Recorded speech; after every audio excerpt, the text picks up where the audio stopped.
Hello and welcome to Jujutsu Kai Quest. I'm Jim, I'm Sam. and this is this is the cross that we bear. You don't sound too energetic there. No, I don't know. I'm This feeling a episode, little. this episode's actually pretty good. No, this was a good episode. Don't get me wrong. The Probably the best best one? Yeah. one. Was it? Do we want to say the best one? It's definitely the best fight scene. Everybody one shot about the episode 2 one, but this one's way Okay, better. yeah. This one's leagues better. Actually, a hat goes a decent time, and you see Yeah. So okay, we're talking about episode 5 yes, of Jujutsu we literally Kaisen. just did it right before recording this. I told you. My brain doesn't want to accept that. So it's Curse Womb Part 2. Kirsten must die too. Curse Womb must die, which is funny because it doesn't really even pertain to the Curse Womb anymore. The Curse Womb is like an afterthought. It's been dead. It's been dead for an entire episode before it doesn't start it. Literally, this whole episode is dead. But yeah, this was good. Yeah. This one was pretty good. Yeah. I have to say, there's more of this. I thought it'd be funny if I came into this episode pretending like I knew the main character was dead. But, No, there's no way that anything could tell you that he's still dead, nor any spoilers that you would see on Twitter or whatever. I'm just thinking in the alternate universe. Okay, say that the alternate universe where in Jujutsu Kaisen episode 5, the main character does actually die, and then Megumi becomes our main character. I wish I like him. How cool would that be? Because I like him better, and his powers are actually really cool. I mean, it's not there. We were talking about a shonen before that switches its protagonist early on. Yeah. It's not something that's new. No. Or it's not something that would be completely it's out rare. of realm of possibility. It's rare though. Yeah. So. And I would be sick because honestly, I don't really like Itadori too much. That's the main character, right? Ichigo. I think his name's Itadori. Yes. Good, you're getting better. I am. I know Megami because I think of Megamine because I know Megami's a female name. You know, you go like Fushiguro. So, I just don't know the girl's name. I'll get there. But she has her episode. She already had hers. It was about my friend who got bullied and I'm sad. Her neighbor moved away. My neighbor moved away. Living in the country sure is bad. But yeah, so this is a good one. You liked it? You like this? Yeah, I thought it was actually a very good action scene. You meet some wacky new characters after this character's in the morgue. Oh, I actually really didn't like the panda. I was very upset I'll with wait the to panda. see because the three characters introduced are infinitely more interesting right now because they have such interesting personalities, including one just being a fucking panda. I am very fascinated by the character who's the cursed speech who cannot talk. Yeah. I'm very interested to see what's going to happen with him. It's so okay. So you can only say things that make rice balls. I think is what they said. Right? rice ball ingredients or something like that. Yeah. So he would say salmon roe. He said rice. I think he said flakes. Bonito flakes. Yeah. So we'll just go in order with Okay. So yeah, the first half, the fight scene. Yeah. So he encounters Fingerman. Fingerman fights. Do you remember Megami. his name? No. There's an S. It begins with an S. Asuka? Sakuna. Yes. So yeah, he basically just the speed of him, just teleporting behind you, going nothing personal, kid. But he just talks instead of But yeah, he's pretty quick. He's pretty fast. He rips out his heart because oh, I can live without a heart. Which, as you said, this is a very stupid plan. He's oh, I can live without a heart, but and he switches back, he'll die. Yeah, you'll die too, though. Yeah, it's kind of it's almost more of an intimidation thing. Yeah. And it is just ultimately dumb. I guess he was challenging humans as being oh yeah, they'll be, because he was freaking out before the thought of dying, so maybe the thought of dying this time would make him not switch back, but no, this dude's going to suicide himself with you. That's also, been pretty clear. To me, it also kind of felt like a power play where he wanted to get Megami to he wanted to set Megami off so he could just beat him. So the idea that he would lose to Megami would just be completely gone. So it's for him, it's a gamble worth taking. But we don't know his tragic backstory completely. We got a little bit of taste of the woman. Oh yeah, there's being in the hospital bed. A girl who is apparently received a very heinous curse. Yes, especially heinous, as they say in a Law and Order. I was wondering where that was going. But yeah, so they have a pretty cool fight. We learn. So this is honestly, I was so into this episode, the first half. It kind of lost me the second half. But the whole idea where we're explaining Megami's power. It's shadow puppets. He needs a shadow. and they are Shinigami that he uses. And they seem like once they're short, he can't use them for a little bit because it happened in the first episode. He couldn't use the wolves. In this one, he couldn't use the wolves either, and the bird would basically KO, and the snake was KO. That's all he seems to have, unless he had the trump card that we didn't see. Which I'm sure he does. Like, he just didn't get to use it because he actually started to say it. Very much, I just keep thinking of Chainsaw Man parallels. Like, very much like the cursed sword that Aki has. Like, we start to see, like, we're given this, like, preview of it in this one scene where he has this, like, thing that he's chanting that he's about to use, and then he stops, and then he apologizes to... Or he gives him the reason. He gives him the reason to really apologize, yeah. He gives him the reason, and then that's what causes Ichigo to power down. This happened among every little, like, shadow puppets, like you can do, like, animal shadow puppets. Like, oh, wow, you can make a dragon out of your hands with a shadow puppet, or, like, something stupid like that. Or an elephant. Or a hippo, the most dangerous animal. The most dangerous animal. Yeah, the sky's the limit, I guess. Yeah, but yeah, he gets, like, just kicked through the sky. Like, I'm like, man, he has some crazy durability on right now. It was a little insane to see how much damage he took. To see how fragile everybody seems to be, like, on the defense side so far. Like, it's interesting that he just survived being kicked through, like, buildings and shit. Yeah. And on the rooftops. Yeah, it was a little sus that he was able to survive all that. But I really liked this setup for this fight where it's like he's really got his back to the wall. He's like because now we're at the point where we know the character's limitations, so it's not like everything they do is a surprise. So there actually is tension in the scene because we know he's like running out of Shinigami to use. Yeah, he runs out of Shinigami. The girl runs out of nails out of her one pouch. Yeah, her one single pouch that we don't see. It must be like on her leg or something. Yeah, it's on her belt. If you see it, is it on her belt? She is on the back of her belt. She puts the belt on. Yeah, and then and we still don't know, like, we kind of know the limitations of Sakuda and everything, and, like, unleashing him, but, like, basically we have the power level to the S class or special class monsters. I guess it's supposed to be technically S class, like, S grade. Yeah. But yeah, and then other than that, like, we get that really cool fight scene, and then it does cut to, like, he does die. Technically, he's the one guy that does die. So yeah, he switches back. Like, the second that he switches back, his heart just starts exploding blood out of his chest. It doesn't explode, it just, like, leaks after he talks a little bit. But then, because I guess when he switches back, I was like, oh, you be dead, like, on the ground, like, like, the heart's just gone, like...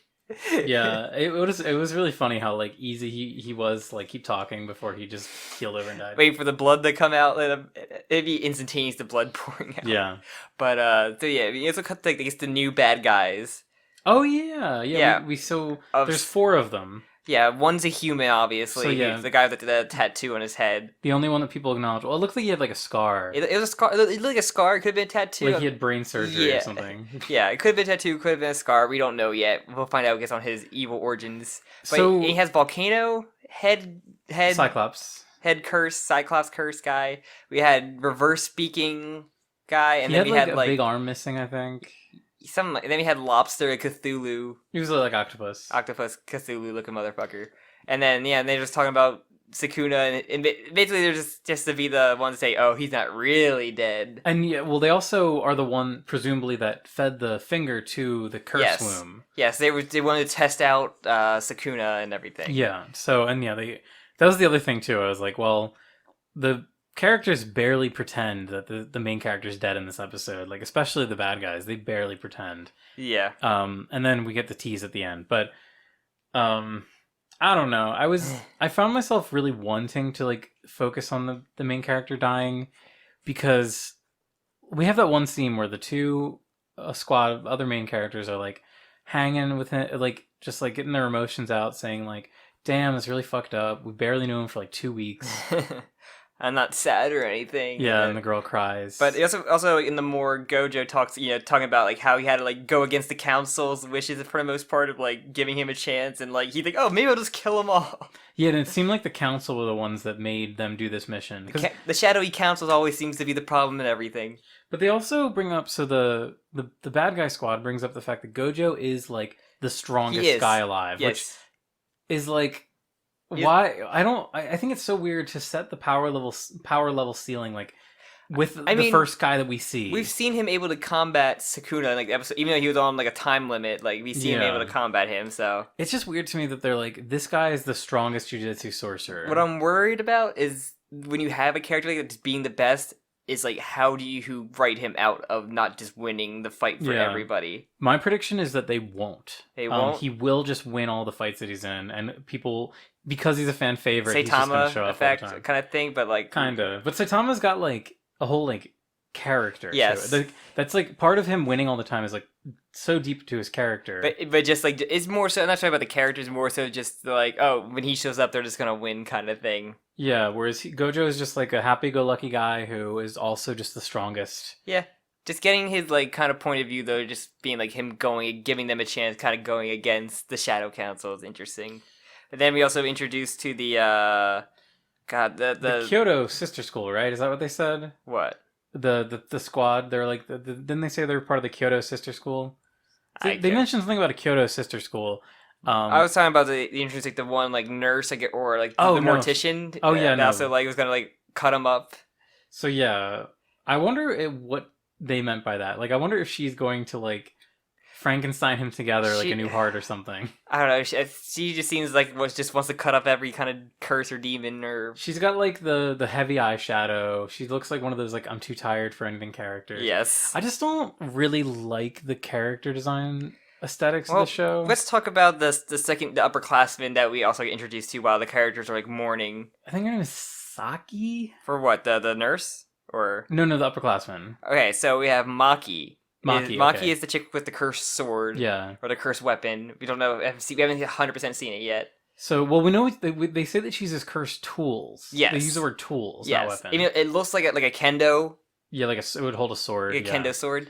But like, I feel like there'll probably be a fun surprise with that. Yeah, as I said, we haven't seen it yet. I'm just going to say it's like a sword. Prediction, wait, before we bust my old prediction, my new prediction is it's going to be like a weird, like totally like normal, like broom, or it's going to be an item like totally like not a Swiss Army knife, epic at all. Not even that. Like you could kill someone with a Swiss Army knife. It's gonna be like a broom or like like something really flimsy looking, but it's gonna be super strong. It's gonna be a box cutter, like a really big box cutter, because Japan loves box cutters. So there's also Togi Inumaki, who's the cursed speech, who can only speak in ingredients, like we said. I have no idea how that's going to work. Maybe is it going to be like Black Bolt, where like if he speaks in any words other than the ingredients, it just decimates everything? It turns you into a rice ball if he does. Yes. And then there's Panda, of course, who is a fucking panda. They literally describe him as Panda Sensei. They have no reason about why he's a talking panda or like his power. He's just a panda. This is not funny to me, and I don't find him amusing or humorous. If like, I really wish they had a character to say like, why is there a panda here? Why? She does. Well, but I meant like more so like, why are you able to talk? She literally just says like, you're just gonna introduce him as Panda, like that's all you're gonna say about him. Yeah. But yeah, no, he does talk, so that breaks my prediction. I thought he was not going to talk. I think we saw a little bit like the OP of, if I remember correctly, there is like a little thing, I guess like a spoiler for his background, but where he lives like in a zoo, I guess. Yeah, right? something like that. We also see him vault over. And then they have a fourth member that we have that's not there though. Okay. Or the teacher, their teacher, their sensei. I forget. They did have the fourth person not there, and they basically challenged him to a tournament arc. Well, yeah, they said that, there's a tournament arc coming, which I'm like, another thing, I'm like, guys, it's not even episode 6 yet. Can we please pump the brakes a bit? Do you think, because it's like our first, like, other students at this high school or the academy, and it's just like, are we gonna, like these side characters more than our normal 3 characters? That happens a lot when you have, like, a bunch of, like, other, it's pretty we have, like, other, like students or teams, like, you end up liking other teams a lot more than... It's true. It always seems to happen. I think because you have the benefit of like the quicker characterization. Because like with the main characters, you're like, okay, well I know their whole deal, but I can get like really fun, quick characterization from like a new squad, and like they're fun. They seem more fun than my boring characters. Yeah. So. But it remains to be seen. They have interesting character designs or quirks better than like it's like so many people like the other squads in Naruto, people like other characters in My Hero, like people really like more than like Deku and like Bakuga and like. All that stuff. So it's like I'm wondering, like I don't think the show probably won't have nearly as many as like squads like that. But I don't know. We'll see. Because there weren't that many. Remember in the first or second episode when they talk about the school, there aren't that many students there. So like there might be like one or two more. Uh-huh. Well, actually, another thing they say, I'm glad you said that because it reminded me. One thing I really thought was interesting from like a world building sense was they said that there's like fewer people around during the winter because that is like the time when there's going to be more curses because just naturally like the cold and like darker weather brings like more bad emotions out of people. So I guess that means that the jujutsu sorcerers are like out fighting more Yeah. crime. I thought that was really interesting, and it kind of like it also seemed to set up like the winter, like the summer and spring months as like a time where there's less bad things happening. Everybody's out and about, or like have less of things to worry about because I guess Things Japan, are warmer. yeah, warmer, not like stuck inside. Seasonal depression is not Yeah. a thing. Seasonal depression. Japan. How many people are more depressed in Japan? I would assume that there's a lot of depression in Japan. I don't know Yeah. if we could quantify there's more than here, but Yes. maybe. I would like to assume I would certainly assume in the anime industry alone, or the well, it's certainly for sure.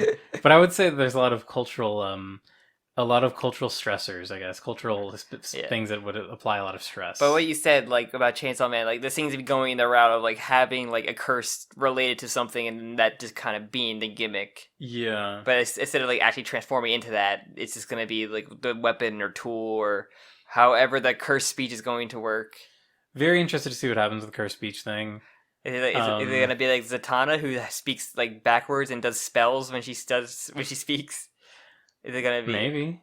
Will it be like Black Bolt? Who knows? I think you're right with the Black Bolt thing, where it's if he says things that are not like sushi or like rice ball related, that will be like painful. I was like I know he can only speak that, but like he couldn't learn sign language a little bit, or like This is like the ultimate if don't think about it too hard, like because if you're right, like why can't he just do sign language? Why can't he speak another language? At least with like the curses, they're like stop speaking backwards. It's freaky. Like don't do that.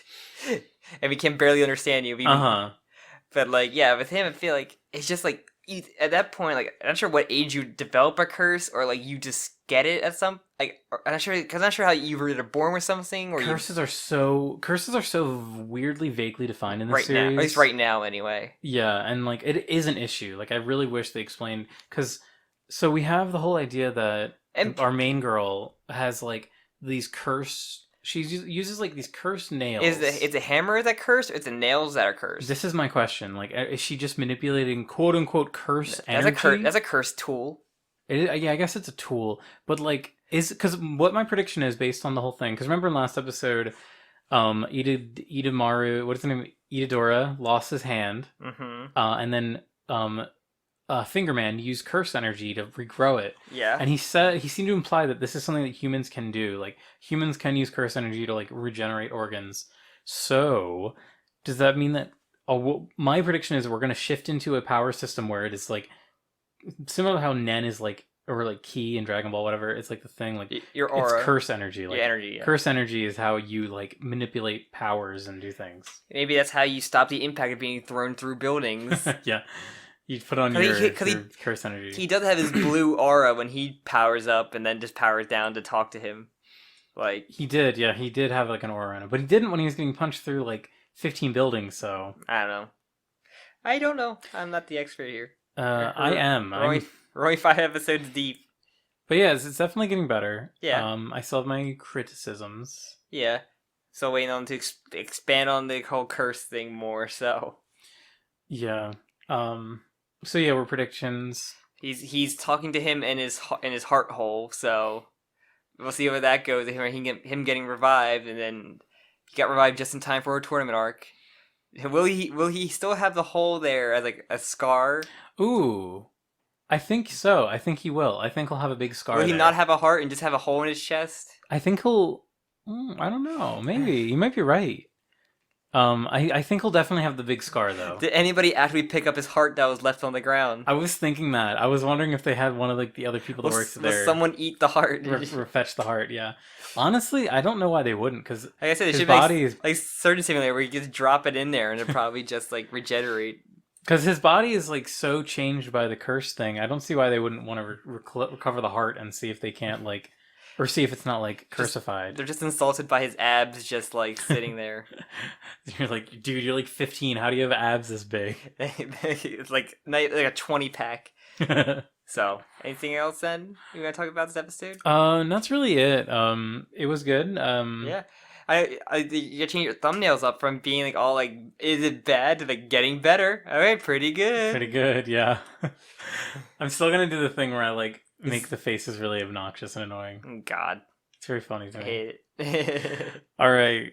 All right, and thank you. Thanks for listening. Want to Yes. plug us up, Sam? Yeah. Like, dislike, comment, subscribe, all that stuff. No, only like. Actually, you can dislike if you want. It's free. It's a free country. Yeah, it gives us more engagement. So please dislike anyway. Yeah, leave a comment on any like little details or anything that you hate that we got completely wrong. Whatever. You can join the Discord, follow the podcast or each of us separately on Twitter, and join the Discord. And I think that's it for people who actually like Jujutsu Kaisen way more than us to talk about it. True, we do have a Jujutsu Kaisen area in the Yes. Discord. So anything else? I think that's it. No. All right.